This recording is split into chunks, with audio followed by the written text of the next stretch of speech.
So next up, we're going to be talking to a very, very knowledgeable person, and you're going to hear why in just a moment. So there probably aren't very many people who are both lawyers and doctors. So Dr. Adam Harrison is on a short list. It's kind of like an EGOT, I think, in the entertainment world of degrees. So after qualifying as a doctor in the UK in 2000, he made a major shift and pursued law, passing the bar in 2014. Now he is a certified life, leadership, and executive coach. Now we are going to join us in this talk and hear advice from someone who has been there, done that, and has the tools to help you on your way. So welcome back, Dr. Harrison. It's so great to have you here. How are you today? I'm really, really well. Thank you, Hunter. Please call me Adam. And I'm so happy to meet you. This is, I think, our first together. And I'm just so grateful to be here for this opportunity. So thank you so much for having me back. Absolutely. So glad to have you back, Adam. So before we jump into some questions, I read a little bit about your bio there, but is there anything you'd like to touch on before we jump in on this sort of Q&A format? No, nothing really. I mean, I can start with the kind of questions that you kind of kindly shared with me and talk about my medicine to law and then my coaching if you like. Or yeah, well, let's segue right into it then. So can you kick us off? I alluded to this shift in your career in the bio there about going from one thing to the other. So can you talk about what that was like for you to leave medicine and move into law, and then what drew you to coaching? So you've had, career shift, pivot up this way. So you've had quite a journey. Right. So you talk about, I'd love to hear about two, if I can just piggyback on my own question here, because I just filled with this question from Rachel before, where we're talking about turning fear into learning was something I really took from the previous talk here. So did you have fear when you were doing this shift, or did it go straight into, I want to learn about this stuff? Yeah, maybe more folly or foolhardiness than fear. I don't think I don't think I processed it quite closely enough. I don't think I really drilled down deeply enough at the time. I guess I'm one of those people that once I make up my mind, I just go for it, and maybe wasn't proactive enough in looking at the possible outcomes. But maybe things didn't always work out exactly how I would have liked, but as my wise wife always says, everything happens for a reason, and I wouldn't be where I am now, doing what I'm doing now, which I absolutely love, if it weren't for all the sort of twists and turns and things not working out, as envisaged. So yeah, I mean, maybe don't. My message would be, don't necessarily be afraid of these things, because actually, you're where you're meant to be on the journey, and you will end up where you're meant to be. And if you're kind of law of attraction based, the kind of use the universe to help you out, it will things will happen in the way they're meant to happen, essentially.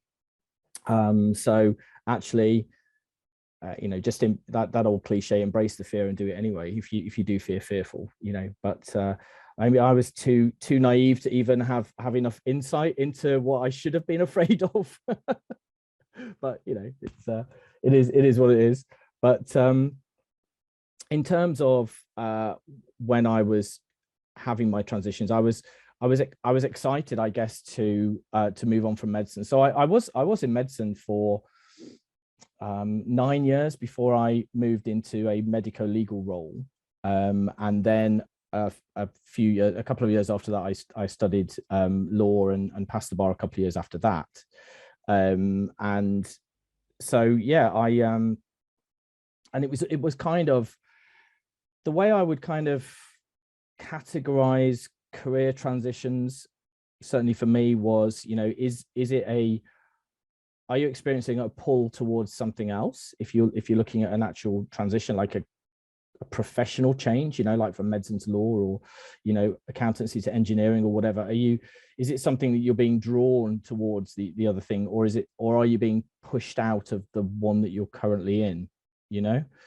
And that's quite a good way of looking at it, because, you know, a push is a bit more of a negative thing, I think, and a pull, an attraction, a draw is definitely more positive, you know. So for me, leaving medicine after sort of 9 years was partly a pull to the law. I'd always had this abiding interest in medical legal subjects ever since I was a medical student, so that just kind of stayed with me for many years. I couldn't shake that.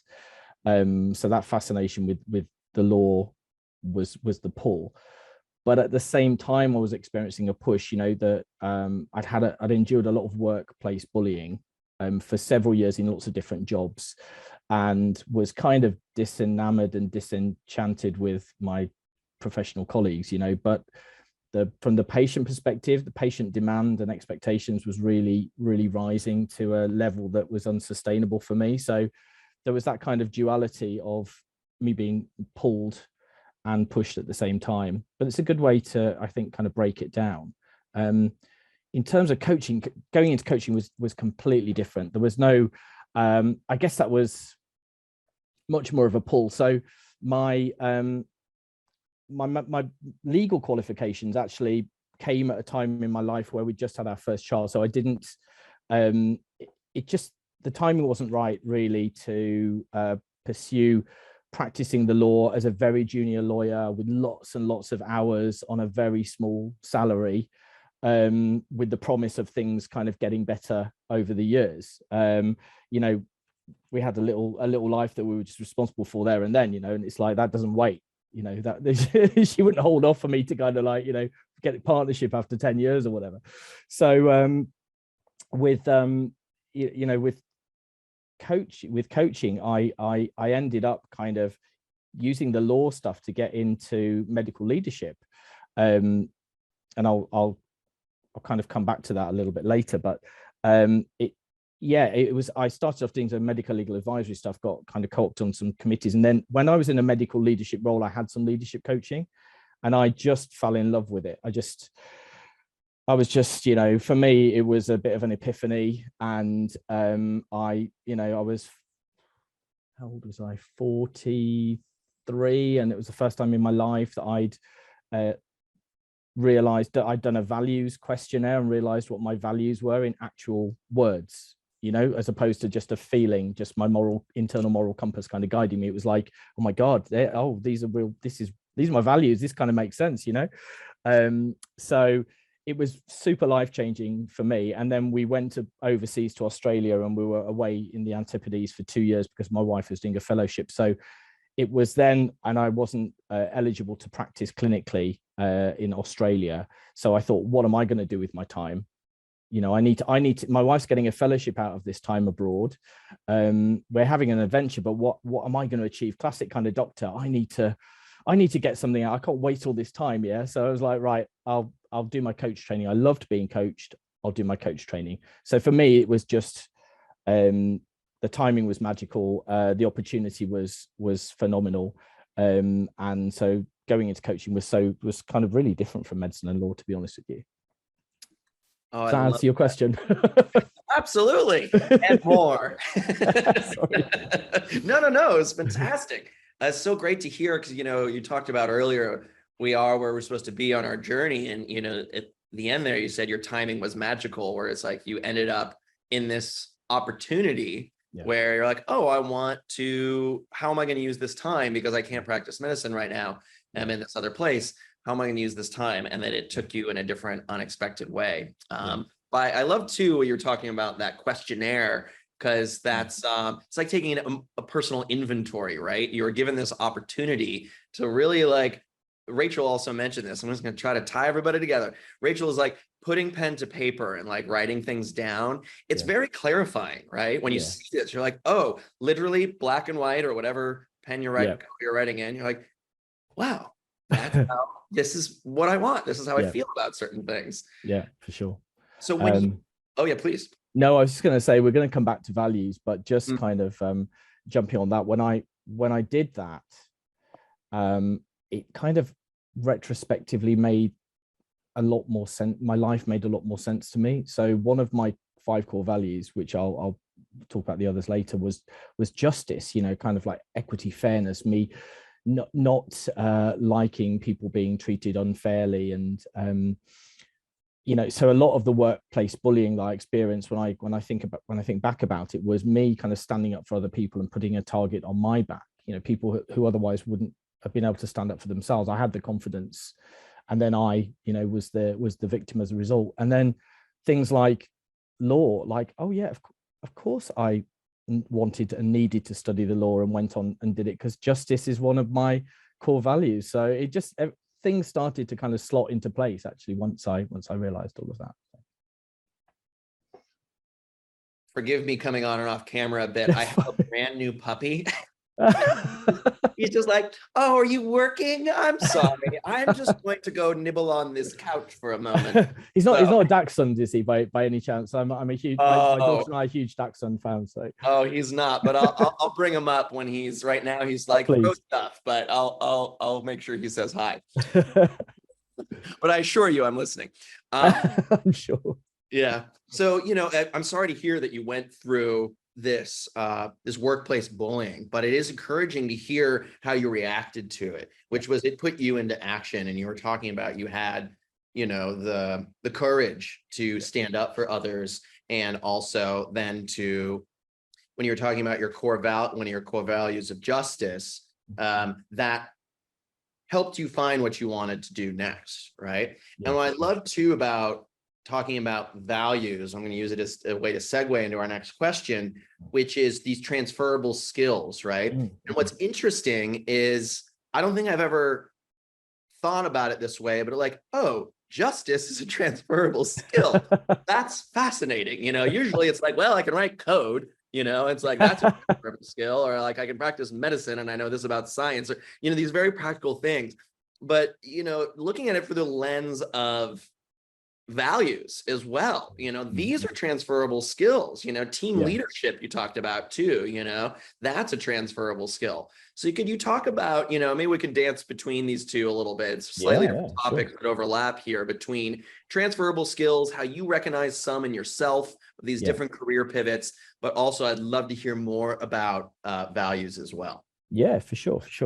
So when, you know, it doesn't occur to most physicians, and I would say this is probably the case for most people in general, most professionals, that we all have a plethora of transferable skills, but we're just doing stuff day to day in our jobs, and we don't ever consider what those skills are. We just kind of innately using them. You know, we're never intentionally, consciously think, oh, I am a good communicator, I am a good problem solver, or whatever. We never think those thoughts. We just crack on and do it because, well, there's no time, is there? You just got to get on with your job, right? So, you know, it's when you kind of come to a fork in the road where you're thinking, you know, do I want to carry on with this career, or do I want to do something else? Or, you know, what do I have to bring to the table for a career in X, you know?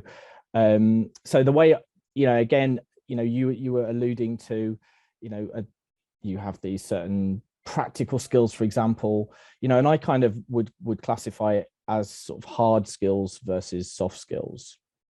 So as a doctor, your hard skills really are your medical knowledge. So that kind of, you know, that encyclopedia that you're walking around with, that medical textbook, and your practical skills, your manual skills, your abilities to, you know, kind of cannulate and operate and whatever you do, right? And then the soft skills are things like I've already mentioned, like communication skills, your listening skills, your problem solving skills, organizational skills, resilience, you know, which is, you know, really important, compassion, you know, which is, you know, kind of partly values and partly a skill, I suppose, because, you know, a skill can be learned and honed as well, you know. So I kind of sat down and, I kind of Googled transferable skills for doctors. I'm not gonna I'm not gonna lie. I realized I had some, and then it's like, okay, so how are these skills applicable to the law? When I was doing my application forms and things like that, so how can I demonstrate that I will be a good lawyer? Oh, because I have very good communication skills. I communicate with patients. I communicate with 30, 40 patients every single day. I communicate with my colleagues. I have to do that. You have to do that with your clients in the law. Problem solving. All I do, people bring problems to my door. They come in my room, they have a problem. All I do is solve problems all day, every day. Well, a client comes to a lawyer with a problem that they want solving, right? So there's absolutely loads of things that you kind of draw upon from your past experience that are going to help you in your future career and the kind of application process for that. But another good way of doing it, obviously, is like Rachel said, getting some coaching as well, getting a career coach who will kind of pluck these things out of you and make you realize. I don't know if I've got time for a very quick anecdote, but when I was on a coaching training course, one of the trainers who I still put on a pedestal to this day, she was amazing. Her name was Anne, and she talked about coaching some teenagers, and she did it pro bono, and she had four teenagers that she was coaching that particular session, a girl and 3 boys. And she asked them all, what do you want to do? What do you want to do with your life? What do you want to do with your career? And all of the boys, a bit more confident. Yeah, I want to do this. I want to be a footballer. I'm going to be a plumber, whatever, whatever they wanted to do.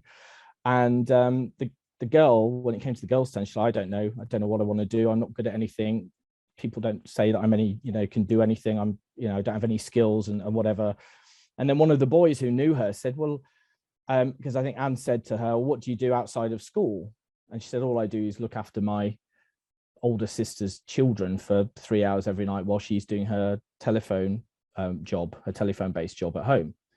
And so, one of the boys is like, yeah, but like you look after 3 children under the age of 6 every day.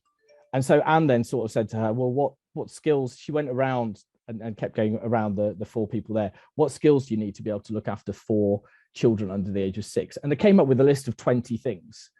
She's like, so you have these skills, you have these 20 skills that you can take to any employer. And it's just making people think and come up with what they know, really, but you just need to kind of pluck it out of them sometimes. I love that. And I love hearing that is a unique opportunity to be with a group of people, especially at it sounds like an early stage point in their lives, is what it was so fantastic. And hear that sometimes we need to ask for help, which is challenging, right? To ask for help and to get feedback from trusted folks, or perhaps where we can help take these inventories and realize like, oh, we have a lot of opportunity here, maybe more than I'm realized, because unfortunately with socialization and, the way things are structured, certain people are told they can do anything and certain people think that they aren't able to do anything. And that's completely untrue, but it's this socialization that we are under the patriarchy that is just hammered into young folks, whether it's whatever side you're on, it's harder for some. Yeah, for sure. And can I just say, actually, even those people who are told that they can do anything, and they go off with that kind of confidence in their life, and they go to law school and med school and engineering school and all of these things, and they do what they think are amazing things, during their training they're so pigeonholed, and it's almost instilled into them you can't do anything else. It's certainly in medicine, it's like you can never be anything other than a physician. You don't have any others. You can't be an entrepreneur, you can't do this, you can't do that. And it's like they're churning you out just to be the cookie cutter doctor that they want you to be, and not ever deviate from that. So even people who have huge opportunities and go into what seem to be stellar careers end up kind of with blinkers put on them as well. That's really fascinating. And we're getting so many great questions coming in from the audience. So I'm going to, and the first one on the list here, I think is perfectly timed. Said, how do you realize that it's the right time to make a career transition? So, maybe you have this awakening or maybe this spark inside. You're like, oh, what? But when do I do it? Now I have my 401k, or I have this plan, or whatever it is. It's like, Yeah, or maybe I'm stuck. There's some yeah, questions coming about stuckness. yeah, So yeah. when do we know? When do we know? Tell us, Adam. Oh my gosh, I'll try and be all kind of guru and sage now. Honestly, and again, I look back and I think, oh my goodness, what did you do?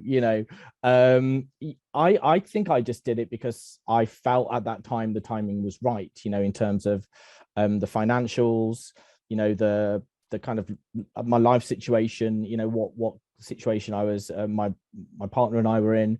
We didn't have any children at the time. I think just, and also, our feelings have to come into this, our emotions have to come into this, the whole pull push thing, going back to that. So there's so much. I mean, I probably now with clients, I would definitely do values surveys with them and see is what the decision that they're at the moment, what are they going to do that's in line with their values? It has to be in alignment with your values.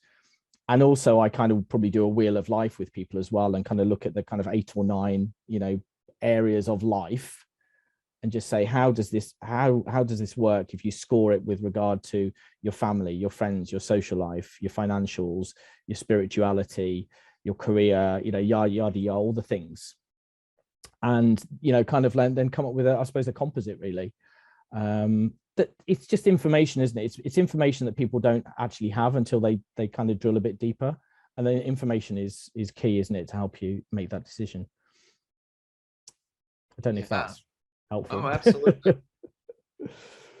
I love it too. You touched on a few things that are answering some more questions too. We had someone chime in here about.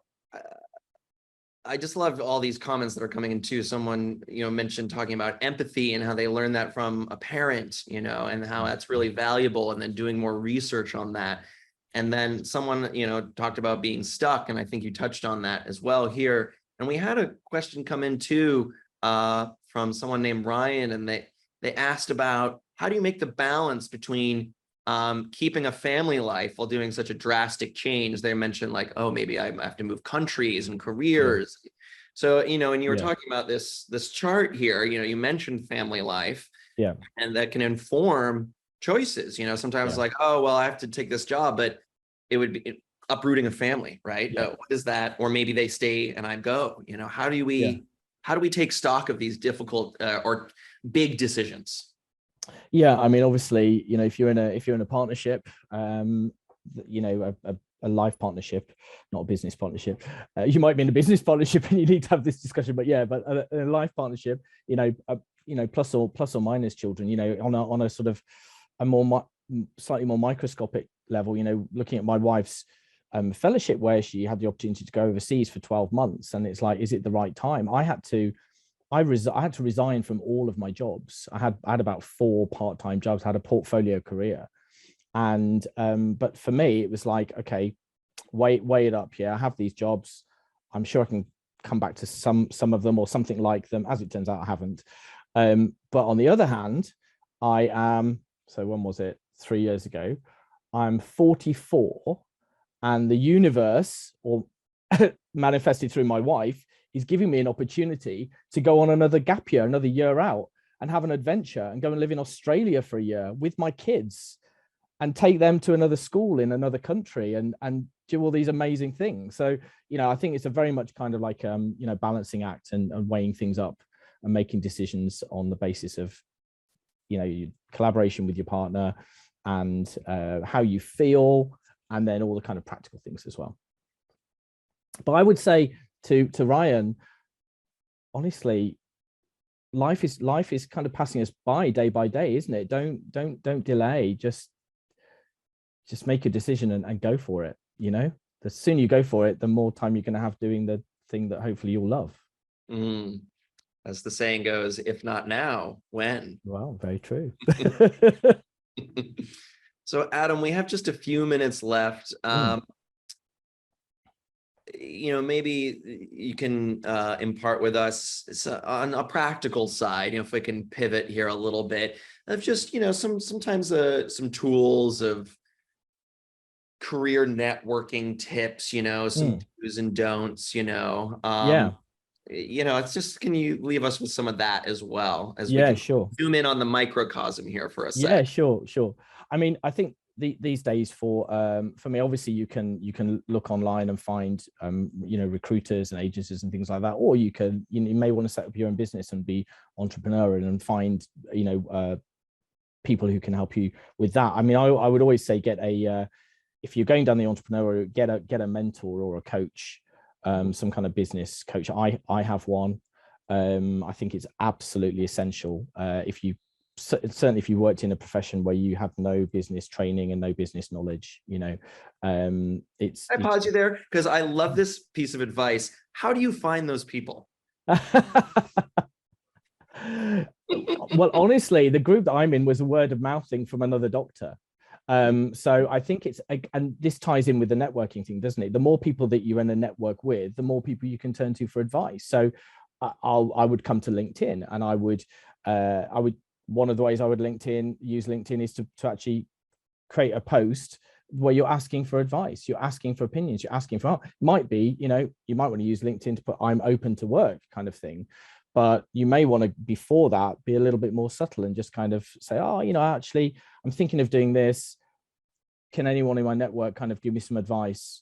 Because that is a really, I mean, in terms of do's and don'ts for this kind of thing, finding your way is really to use LinkedIn, I think. But that's an enormous subject. I would basically say, in a nutshell, connect with as many people as you can on LinkedIn. Do that by increasing your visibility as well, posting a lot, commenting a lot, be very targeted, be consistent, use hashtags, tag people, this kind of thing. Reach out to people once you've got a bigger network, ask them for advice, either in DMs or on posts. Just don't be afraid of doing it. A lot of people, a lot of doctors are afraid of LinkedIn. Oh my gosh, what if the patients kind of come on and look me up and look at all my everything? Well, so what? They could find that information out anyway. Just go for it. Yeah, absolutely. Just go for it. So Adam, we're out of time. This has been such a wonderful chat. As we sign off here, I'm going to use one question that I loved here and also segue into how we can connect with you. So someone asked, do you have any recommendations for a value assessment to use that they can find? And I'm going to piggyback, how do people stay connected with you and other ways to stay in touch? Yeah, definitely. So the one that I did that, in 2018 that I now get my clients to use is the Values in Action survey. There are loads, but if specifically to do with values, so avoid kind of personality questionnaires and things like that. This is about values, and Values in Action survey, VIA. That's the name of the organization. And I just want to come back to someone mentioned about empathy. I always do a kind of emotional intelligence survey as well. And Daniel Goleman's emotional intelligence leadership survey is a really, really good thing to do if you're looking at leadership roles and things like that, to get more of an idea of what your leadership style is and so on. So I they're the kind of two really important things I do with people. And go back to Wheel of Life. Always look at the Wheel of Life as a foundational thing. But for me, reach out to me if you want to, if you want some advice, if you want me to work with you. I love and humor are two of my other core values. So I love working with love and humor. My website is www.dradamharrison, all as one word, like dradamharrison.com.